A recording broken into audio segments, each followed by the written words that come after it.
पे ये लोग कुछ कलाकारों को ढूंढने के लिए जा रहे हैं। एंड यहाँ पे रिम्ब्रो में बताता है कि मैं रुग्योर और 2 और बंदों के साथ यहाँ पे चल रहा हूँ एंड हमें गुप्ता जो है लीड कर रहा है, हमें रास्ता बता रहा है। बाकी फिर में दिखाया जाता है कि गुप्ता सबसे आगे चल रहे हैं एंड रिम्ब्रो उसके पीछे रंगा के ऊपर बैठ के चल रहा है। बाकी ये लोग सफर जो है बहुत ही जल्दी तय कर रहे थे एंड ये लोग बस सिटी पहुंचने ही वाले थे। एंड जैसे यहाँ पे शाम हो जाती है ये लोग थोड़ा रेस्ट लेने के लिए एक जगह रुकते हैं रिवर के पास। एंड यहाँ पे रिम्ब्रो जो होता है रिगोर से पूछता है कि तुम्हारे बड़े भाई को किसने नाम दिया था। इस पे यहाँ पे रिगोर बताता है कि जिससे भी नाम दिया था वो डीमन लॉर्ड के यहाँ पे अंडर में काम करता था एंड उसने चलते फिरते एक गॉब्लिन को नाम दे दिया सिर्फ उसे मजे के लिए। बाकी फिर रिम्ब्रो अपने मन में सोचता है कि यहाँ पे डीमन लॉर्ड्स भी है एंड मैंने वेंडरो के मुझसे सुना था कि यहाँ पे हीरोज भी हैं। भाई ये तो काफी ज्यादा एक्साइटिंग है। थोड़ी देर बाद यहाँ पे रिम्ब्रो रंगा की बात होती है। रिम्ब्रो पूछता है रंगा से कि मैंने तुम्हारे पिताजी को मार दिया, तुम्हारे फादर को मार दिया एंड मेरे को पक्का पता है कि तुम मेरे से रिवेंज लेना चाहते हो, तुम ले क्यों नहीं लेते रिवेंज। जिस पे यहाँ पे रंगा बताता है कि मैं रिवेंज लेना चाहता था लेकिन अब नहीं, क्योंकि हमारे हारने के बावजूद आपने हमें माफ करा और यहाँ तक कि आपने हम सभी वुल्व्स को नाम भी दिया। बाकी फिर हमें दिखाया जाता है कि ये लोग कैंप फायर लगाए हैं एंड यहाँ पे रिम्ब्रो जो होता है सबसे पूछ रहा होता है कि ये हम लोग जहाँ जा रहे हैं वो कैसी जगह है एंड वहाँ पे क्या क्या सीन होता है एंड क्या अगर वहाँ पे मॉन्स्टर्स जाएंगे तो वो लोग अलाउ करेंगे। इस पे यहाँ पे गुप्ता जो रहता है वो बताना शुरू करता है कि वो जो जगह है वो एक पूरी फ्री जगह है जहाँ पे कोई भी मॉन्स्टर या फिर कोई भी एल्फ या फिर कोई भी इंसान रह सकता है एंड उसे ये सब चीजों की चिंता करने की बिल्कुल जरूरत नहीं है। और इसी वजह से वहाँ का जो राजा है उसको हीरो किंग के नाम से भी जाना जाता है। एंड भाई ये सब सुन के यहाँ पे रिम्ब्रो के मन में एल्फ्स चलने लग जाती है कि भाई वहाँ पे एल्फ्स भी होंगी। बाकी हमें दिखाया जाता है कि वो लोग उस टाउन के एंट्रेंस पे पहुंच जाते हैं एंड रिम्ब्रो में बताता है कि यहाँ तक आने के लिए 2 महीने लगे, हमें ऐसा बताया गया था, लेकिन हम लोग की सवारी करके आए जिसकी स्पीड यहाँ पे विंड से भी तेज है, तो हम लोग यहाँ पे सिर्फ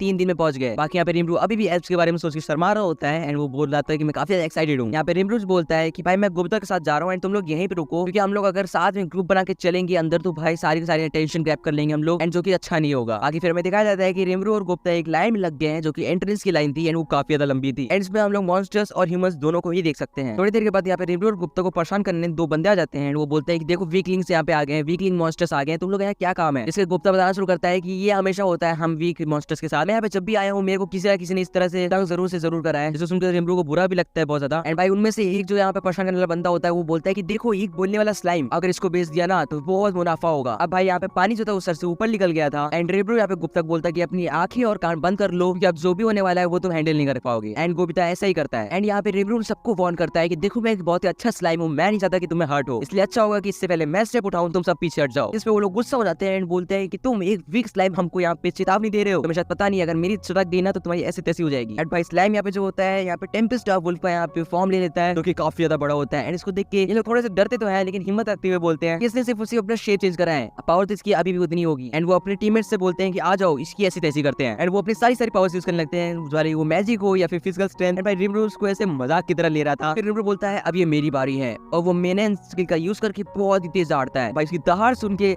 वो उनकी शील्ड जो होती है वो तो टूटती है, वो उड़ भी जाते हैं एंड साथ साथ में जो बाकी लोग थे ना उन पे भी इफेक्ट पड़ता है। एंड भाई हमें यहाँ पे दिखाया गया है बहुत ही फनी लग रहा है, ये लोग जैसे उसकी मेंस रिम्ब्रो की स्किल से काफी ज्यादा डर चुके हैं एंड उड़े ही जा रहे हैं। बाकी फिर हमें ग्रेट चीज बताती है कि भाई 16 लोग जो है यहाँ पे भाग गए, 68 लोग जो है वो फेंट हो गए और 92 लोग काफी ज्यादा डर चुके हैं। तो सोल्जर्स होते हैं वो आते हैं बोलते हैं कि ये तुमने क्या करा एंड वो जब देखते हैं कि ये स्लाइम है तो भाई वो काफी ज्यादा शौक थे। हमें दिखाया जाता है कि गुप्ता अभी भी अपनी आंखें और कान बंद करके बैठा है। बाकी फिर हमें दिखाया जाता है कि रिम्ब्रो और गुप्ता को यहाँ पे इन लोगों ने जेल में डाल दिया है एंड रिम्ब्रो पूरी स्टोरी बताता है कि उसके साथ जो भी हुआ, जिसको सुन के भाई ये जो बंदा था ये बताता है कि हाँ तुम सही बोल रहे हो एंड वो बोल रहा होता है कि तुमने जो भी चीजें बताई है वो इस रिपोर्ट से मैच कर रही है, इससे तुम बहुत जल्दी ही यहाँ से आजाद हो जाओगे। बाकी इसका नाम कायदो होता है तो तुम लोग इसका नाम याद रखना। थोड़ी देर के बाद इसका एक टीममेट भाग के आता है, वो बोलता है कि हमारे जो टीममेट्स हैं वो घायल हो चुके हैं एंड उनको यहाँ पे इंस्टेंट पोशन की बहुत ज्यादा हेल्प है, अगर उनको वो नहीं मिलता तो भाई कुछ भी हो सकता है। इस पे यहाँ पे कायदो का बहुत ज्यादा यहाँ पे परेशान लग जाता है कि क्या करें क्योंकि हमारे पास पोशंस नहीं है। एंड पीछे से रिम्ब्रो को ऐसे उसके बैक पे टैप करता है, वो बोलता है सर पीछे तो देखो। एंड जब भाई वो लोग पीछे देखते हैं तो उनको पूरा बैरल जो होता है एक पूरे प्योर पोशन से भरा हुआ दिखता है। अब स्लाइम इनको बताता है कि ये जो प्योर पोशन है ये किसी भी तरह यूज हो सकता है, आप इसको डायरेक्टली किसी चोट पे लगाओ या फिर इसको पी लो, ये दोनों तरह काम करेगा। जिसके बाद भाई काइडो जो होता है उसको निकाल के यूज करने वाला होता है एंड वो लोग उसका पोशन ले जाते हैं। बाकी यहाँ पे दिखाया जाता है कि रिम्ब्रो जो होता है वो अपनी थर्ड वाली एबिलिटी यूज करके यहाँ पे कैट स्टाइल खेल रहा होता है और टाइम पास कर रहा होता है। इसके बाद वो गुप्ता को उल्टा लटका देता है एंड बोलता है ये तो बहुत ज्यादा गहरी नींद में सो रहा है। थोड़ी देर बाद वो सारे सोल्जर्स वापस आते हैं एंड वो थैंक्स बोलते हैं रिम्ब्रो को, क्योंकि जो उसने पोशन दिया था वो बहुत ही बढ़िया काम कर रहा था। यहाँ पे कायदो बोलता है कि तुमने जो पोशन दिया वो उस तरह का पोशन मैंने आज तक जिंदगी में नहीं देखा, उसने पूरी इंजरीज जो है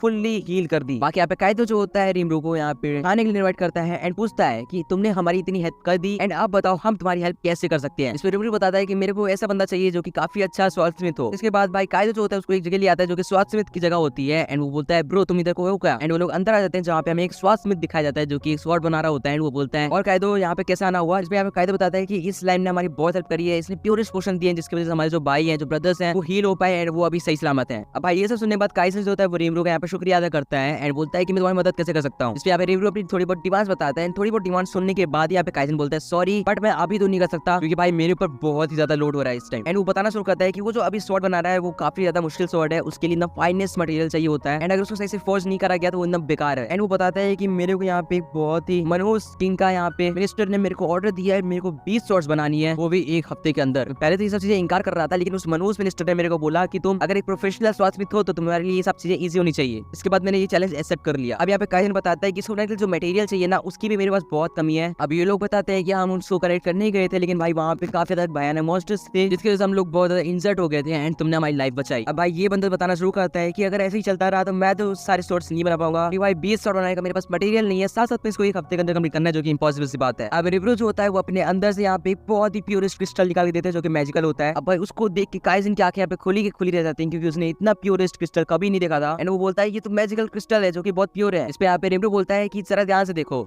एंड फिर वो अपने चश्मा उतारता है एंड वो देखता है कि ये तो मैजिकल क्रिस्टल के साथ साथ प्योरेस्ट क्रिस्टल है एंड फिर वो शॉक हो जाता है एंड बोलता है कि ये एहसान मैं तुम्हारा कभी नहीं भूलूंगा, एक बार मेरा काम खत्म हो जाए फिर तुम्हारी जो भी मदद कर सकूंगा मैं पूरी करूंगा। एंड यहाँ पे रिमरू बताना शुरू करता है कि मेरे को ज्यादा कुछ नहीं चाहिए, बस मैं चाहता हूँ कि तुम मेरे विलेज आओ एंड मेरे यहाँ के गॉब्लिन्स को ये बताओ कि यहाँ पे आर्मर्स कैसे बनाए जाते हैं, स्वॉर्ड्स कैसे बनाई जाती हैं एंड शेल्टर्स कैसे यहाँ पे फॉर्म करे जाते हैं। वो ये चीज सबसे रिक्वेस्ट कर रहा था। इसमें वो लोग बोलते हैं ये तो हमारे लिए बहुत आसान होगा। बाकी यहाँ पे रिमरू और हेल्प करने के लिए उनकी स्वॉर्ड देखना चाहता था जिसको वो लोग दिखाते हैं एंड फिर रिमरू उसको सॉल्व कर लेता है एंड ग्रेस से बोलता है इसको कॉपी करने के लिए। इस पे ग्रेस बोलती है कि प्रोसेस जो है वो कंप्लीट हो चुकी है एंड सक्सेसफुली यहाँ पे 20 शॉट्स रेडी हो चुकी हैं एंड वो 20 शॉट्स को यहाँ पे रिमरू लाइन बाय लाइन यहाँ पे बिछा देता है जिसके बाद भाई सबका मुंह खुला का खुला रह जाता है। साथ साथ में भाई रिमरू यहाँ पे काफी ज्यादा प्राउड फील कर रहा था क्योंकि उसने बहुत ही बड़ा काम कर दिया था। आखिर फिर यहाँ पे रिमरू को वो सब पार्टी के लिए इन्वाइट करने लगते हैं क्योंकि उनका काम कंप्लीट हो गया था एंड वो बता रहे थे कि उस पार्टी में यहाँ पे एल्व्स भी होने वाली है। इसे सुनकर रिमरू थोड़ा बहुत भटक गया था एंड भाई अगला सीन हमें उसी क्लब का दिखाया जाता है जहाँ पे भाई रिमरू अंदर आता है एंड वो काफी ज्यादा एल्व्स को देखता है। इसको देख के वो तो भाई ऐसे हेवन में चला गया था। बाकी उसे फर्स्ट एल्व के गले लगाती है जो कि रिमरू को काफी ज्यादा इंप्रेस कर रहा था एंड उसको मजा भी आ रहा था। बाकी फिर हमें दिखाया जाता है कि रिमरू यहाँ पे एल्व से बीच में यहाँ पे फंस चुका है एंड बगल से काइजन देख रहा है और बोल रहा है ठीक है भाई तुम पहले मना कर रहे थे एंड सबसे ज्यादा मजा अब तुम ही ले रहे हो। एंड यहाँ पे रिमरू को चारों के चारों ब्रदर्स होते हैं एक बहुत ही वियर्ड से स्माइल पास करते हैं जिसको देख के यहाँ पे रिमरू काफी ज्यादा शर्मा जाता है। बाकी हमें दिखाया जाता है कि ये लोग पार्टी में मजे ले रहे हैं